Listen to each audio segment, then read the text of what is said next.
News Voice is the world's first mobile app that helps you track where your news is coming from. News Voice helps you track what corporate interests might be influencing the narratives in the news you read every day. Arm yourself against corporate media monopolies by downloading the News Voice app for free using the link right underneath this video. Okay, I don't want to spend a ton of time on this, but I want to cover two really crazy reactions to the Biden-Harris campaign sort of coming together in the last 24, 48 hours that we've seen. The first is, remember that wacky Fox News host, former Judge Jeanine Pirro?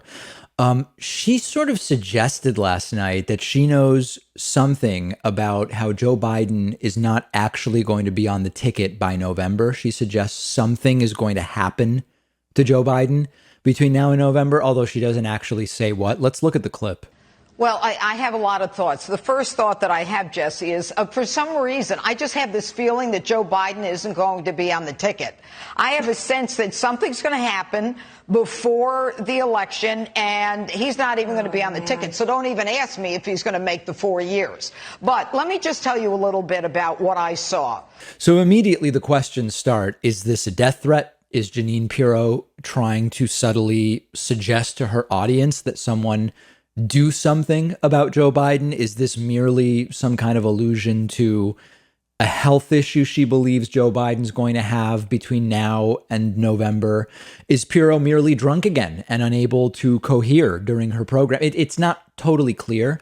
The sort of most dangerous and sort of insidious interpretation of this would be the stochastic terrorism type situation. Now, she's of course not saying anybody should do anything.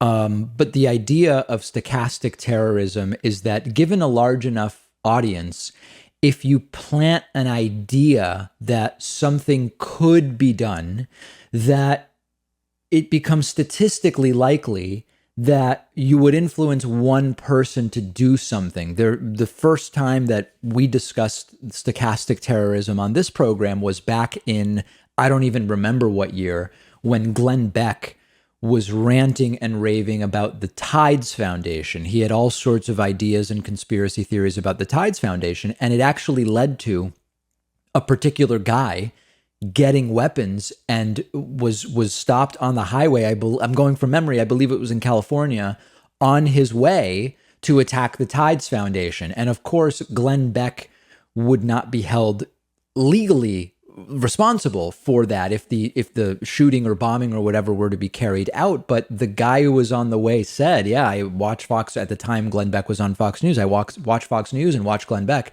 And it's sort of it's a statistical thing where if 0.01% of an audience is likely to actually do the violence that is implied by a host, if you have 100 people in your audience, it's unlikely to reach the threshold of one person going and doing something. If you have 1,000 people, it's unlikely. But once you get to an audience of 100,000, of 500,000, of 1 million, 2 million, even a small likelihood of influencing someone becomes likely to actually influence 1, 5, 10, 15 people to go and carry out an action. So that would be like the most uncharitable interpretation of what Jeanine Pirro is doing here. What is unbelievable is that this is happening on one of the country's largest 3 cable news networks, and it's happening in prime time. And at least as far as we know right now, there's no repercussions for it. There's no blowback whatsoever from the perspective of Fox News. Now, in terms of whether anybody would really be able to do anything to Joe Biden has Secret Service protection. Kamala Harris does as well now. And Secret Service is good at their job in terms of protecting people.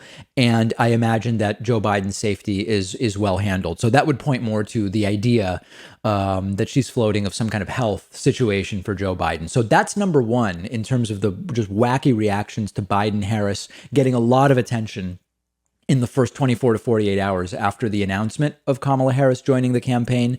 Let's now go to number two. which we or not now, but tomorrow I'm going to go to number 2, which is birtherism. Birtherism is back. It's less urgent, so we will discuss it tomorrow. But no shortage of that. And of course, birtherism with Barack Obama was hugely racially tinged.